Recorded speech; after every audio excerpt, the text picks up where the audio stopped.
ikusten duzuen moduan, gazte hauek zaborra lurrera botatzen ari dira. Hori saihesteko proposatzen dizuegu birziklatzeko kanpaina bat. Tailerrak institutuetan egongo dira eta ikasleek birziklatzeko materialekin artelanak aurkeztuko dituzte lehiaketa baterako.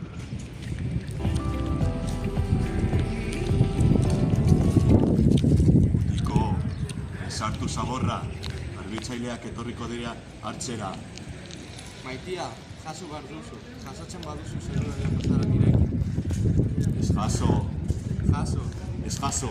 Jaso. Ez jaso. Jaso. Ez jaso. Jasiko dut naturari laguntzeko. Ezuk etorri. Sariak banatuko dira fanzone erraldoi batean. Bertan musika zuzenean, tailerrak, zozketak eta abar izango dituzue.